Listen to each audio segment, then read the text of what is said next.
sometimes I was like, man, these old people, when they talk about kids having it good these days, I was like, man, maybe they're right. Maybe they don't get punished enough. Oh my God.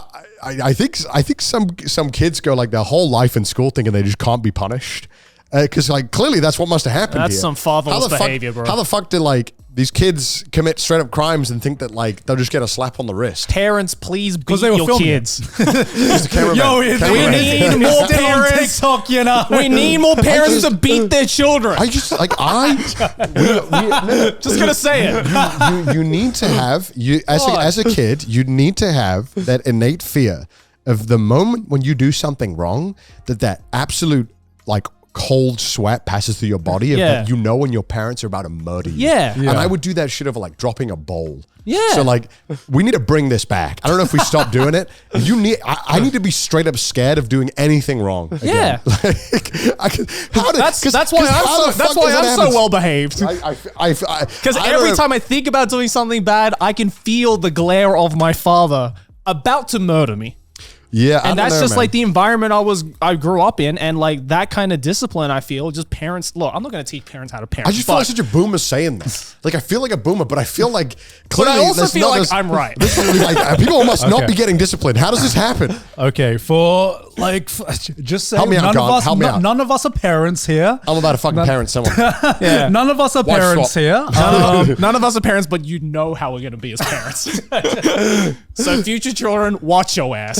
My kid does not get to fuck around like that. Oh, no. No, I absolutely if I find out he does anything in school, his life is ruined. Oh, absolutely. I'm killing him. I brought him into this world. I can easily take him out. I'm taking him out of this world. What do you mean? You got a C and you weren't well behaved? Look, I think the big thing is that children just need discipline. Yeah. And, that doesn't necessarily mean we whip out the fucking belt or whatever. That's all back in the fucking 1960s. Double I can belt. look, we get the belt and the slipper at the same time. No. We got to bring it back. We got to overcorrect. throw in the back scratcher in there every now and then, dude. Just choose your weapon. That's not what we're saying. But we are saying that some kids just need to learn that there are consequences to actions. I don't know. That's what I'm saying. we need to like Malcolm in the Middle when they misbehaved so much they had to go to the military. We should do that. We should do that. I would have been very well behaved. Yeah, I mean, like Navy, Army, Air Force, take your pick, son. Yeah, oh god, you're going to one of them. Do you think? Okay, this is gonna be a weird question. Do you think kids need fear? Yeah, 100%. Oh, okay. Then let me ask, what is the difference between fear and respect? Because that's a very fine line. That's a very fine line because you can like overshoot and the kid will just fear you and respect you, but that fear will like overshadow the respect. And then there's the fear that they will lose your respect, and then that's kind of like that's what I'm aiming for. I want to instill into my kids the fear that they're gonna disappoint me. Right. Not so much that they're gonna fear that I'm gonna. Okay, well, considering because I think that like if you could raise the kid the exact same way, and I think sometimes you could just get a little fucking satanic little shit who's just no matter what you would have done. Yeah. I think he would have just been absolute human garbage. He came out evil. I think it just happens. Yeah. I mean, there's like. I mean, I think I don't know. There's got to be some people who are just born to be absolute like absolutely evil. Yeah, you can. You have to. Someone has to. I believe that for sure. Yeah. Right. Am I crazy? Yeah. I feel like that. There's you could like. Yeah. I feel like there's got to be a chance of that happening. I don't know. Yeah. Okay. Well, then here's a question for you, Gon. Like you are in that position where you are very much like that with like your dad. For actually, example, Gon could fix the evil kid. Yeah. Gon could. Yeah. I'm like, you have no enemies. Trust. You have no enemies. I think I'd get impatient. I think Gon would play the long game. Long game? He'd play the long game. Well, what is the long game? The kid would be a little shit, and Gon's like, no, he'll come around. 5 years later, he comes around, and it's like, oh wow, he knew. Like, how did you do it? It's like I just waited. Okay, you must have had that moment, right? Yeah. Tell me that you've had this moment where your parents have told you you'll appreciate this when you're older. Oh, dude, every day of my life. And then there is that one thing that you're like, fuck. Actually, right. Good chunk. Good chunk. Actually, thank you, mum and dad, for forcing me to learn Thai because I did appreciate that when I was older. Dude, for me, every day since I moved out. Legit. Every day since I moved out, it could be small, tiny little things, and I'm just like, oh. Yeah. now I get it. Yeah. This is the pain of paying taxes. I get it now. This is what cleaning your room is like, and your parents not being there to tell you to do it. You just need to do it because no one else is going to do it. You know, just small little things. And it's like, yeah, totally. When I was a kid and I was living with my parents and my parents were doing everything for me, it's like, I didn't fucking understand it. Of course I didn't, because I've never been thrown into that position. But now that I am, and now that I'm a fully functioning adult, I can understand, like, oh, okay, my parents were right. What a shocker. And I think it's because of that my respect grew for them even more so than it was already. Yeah, you know? but like the tough thing as a parent, I feel like, is that you just have those fucking years when they're like between the ages of, I'd say, 14 and 19, where they're like, fuck you, I know the best, I know everything, because I know that's going to happen, because I thought that. Until I realized in my fucking mid-20s that I'm like, fuck, I was a fucking dipshit asshole, and I was a dumbass. I didn't know anything. I think you just gotta instill the values that you want them to get and not push too much. Because also as a teenager, you gotta have that space, but you also can't let them go crazy and do hit and run on TikTok. I didn't have that period when I was in high school. I was a suck up to my parents. I was like, if a parent's, like, if there's teachers' pets, I was the parent's pet. Like, I was like, everything I did, I was like, I don't want to disappoint my mom. I don't think I like spoke to my parents for like 3 years. What? Well, not like in a meaningful way. Really? I think I was just like, nah. I don't know how my parents did it, but like, they just gave me that environment where I was like, oh yeah, I can just talk about anything with my parents. Well, my parents did. I think I was just a little shit. I think I just didn't want to. And I think that I just needed to figure that out myself. Did your dad beat you? That's such a good out of context joke. This is like the armchair psychologist. I just need to know. You're like, I like the color orange. Did your dad beat you? Yeah. Real question. The only thing that my dad did do is that occasionally, if we were up too late, he would come in with the slipper and hit us on the butt with it. Oh, that's nothing. That's child's play. What do you mean? What did you get? Fucking WrestleMania? Oh, dude, I got full fist. What? No, yeah, man. That's too much. That's too much. But like, my dad was really my dad was really. I'm not saying my dad was violent. Okay, what the fuck? Full fist? Yeah, but like he I don't know. He was a fucking like Shaolin monk with this shit, because like he would like throw the fist like either like on the shoulder or just like you know. Yeah, just like one of those, right? But he did it in a way where it didn't hurt. It was just a lot of force. Right.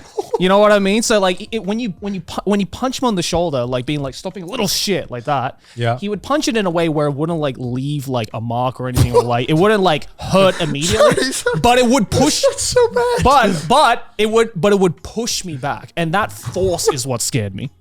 Okay. For the record, I know my dad watches Trash Taste. Dad, I realize you didn't beat me up as a child. Okay? I know there wasn't any like child endangerment shit happening, but from just like that little thing of like realizing that my dad is like a literal force to be reckoned with. Yeah. Right? Is what instilled that fear in me of respect. And I think that's what kind of disciplined me. Knowing that like I don't want to see my dad be like that to me, because that clearly upsets him, and I don't want to see my parents upset. Yeah. You know? So like he kind of did it in a way which I think it worked for me, obviously, because I have a lot of respect for my parents, obviously. But you know, whenever I got into any bad things, then like I would have that fear. You never want to fall into that fallacy of like it works for me, because sometimes people turned out like very well-rounded individuals, of course, in spite of some of the things that happened in their childhood. And I would say that a lot of the times, you know, this is something that a lot of people figure out, is that a lot of the times you can hold on to scars for things that you don't even know you hold on to scars for until you like grow way older and maybe like talk to a therapist or something, and you're like, wait. Yeah, I would be perpetually scared about that. Yeah. And you're like, wait. I thought I was a balanced individual until I started talking to people, and I'm like, wait, did I turn into this person in spite of what happened or because of what happened, you know? Right. So, you know, you never want to fall into that fallacy.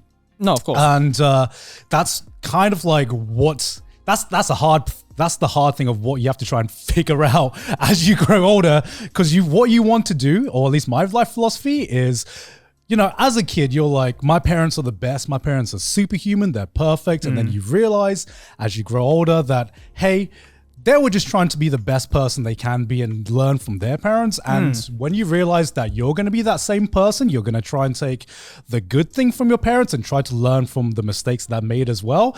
That's kind of like the life cycle of what I think is being a good parent and being a good child. Because I think the worst thing you can do is just learn nothing from your parents and don't try to improve on them. Or something I think is equally bad is that when I've seen so many people where their parents have done some kind of fuck up or done something bad that's fucked them up, and then they kind of like pivot and go 360 degrees the opposite direction and makes the completely opposite 360 mistake. degrees would be the same direction. Sorry, 180 degrees. 180 degrees in the opposite direction. He spins around, starts moonwalking.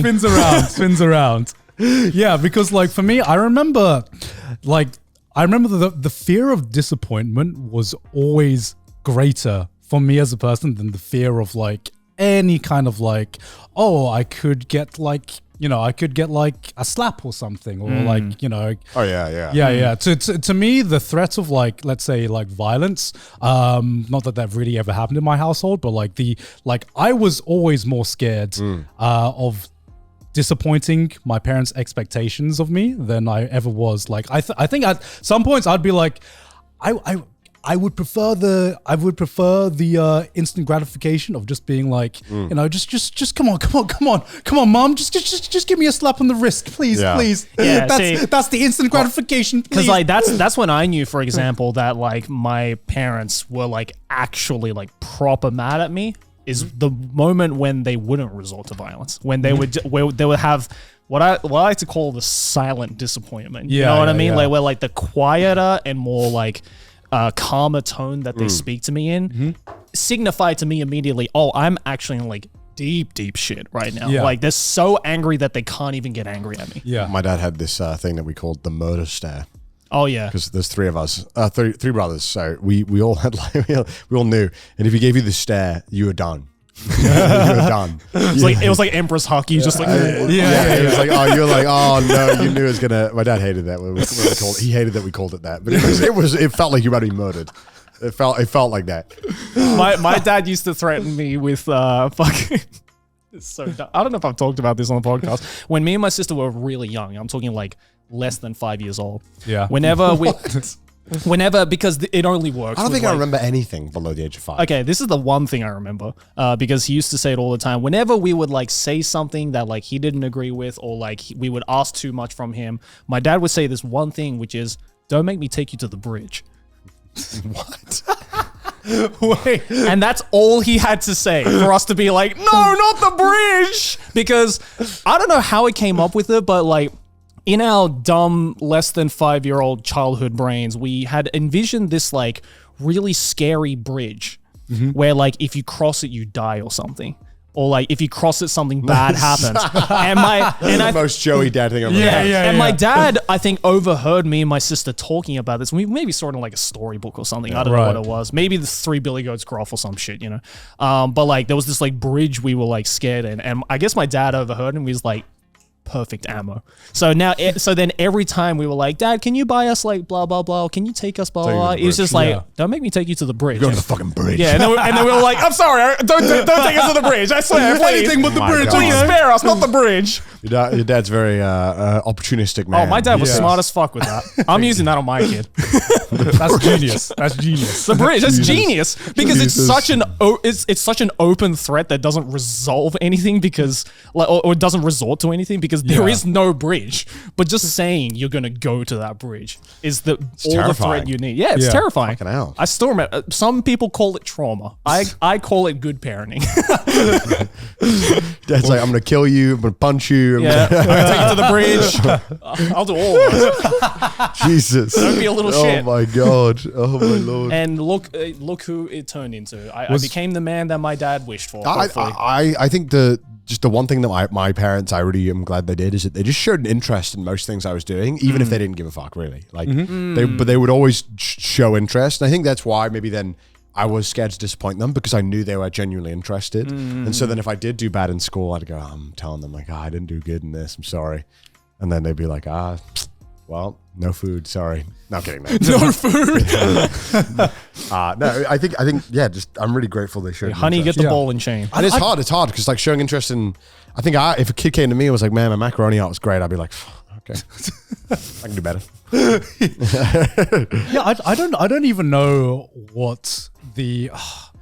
Okay, I'm trying to remember why I was like so scared of like disappointing my parents, because it wasn't like they actually openly showed any disappointment. Like if I got a bad grade in school, you just knew that they weren't proud or something. Okay, like here's the thing, right? I think this is like one of the things I'm just like realizing now as a core memory. They're like, we don't care. They told me we don't care what grade you get as long as you knew that you tried the hardest. So every time I came in with a bad grade, that wouldn't work on every kid. I don't know why. I don't know why that worked for me though. That is an Asian parent method if I've ever heard it. Yeah. My mom used to say the exact same thing. That's the long con, dude. Huh? That's the long. It's the long con. So every time I got a bad grade in school, they would just ask me. Did you try as hard as you could have? And I would just like fucking panic, and I'm just like. I knew when I didn't try, then I was disappointed in myself. And I think what they like five head taught me was that they weren't the ones that were disappointed in me. I was the one that was disappointed in myself for not achieving my full potential. Yep. And I'm just like, that's fucking five head. It's that question of like, we're not mad, but are you satisfied? Yeah. Didn't think so. And that's what started the grind set, baby. That's how you get into the grind set. Yeah.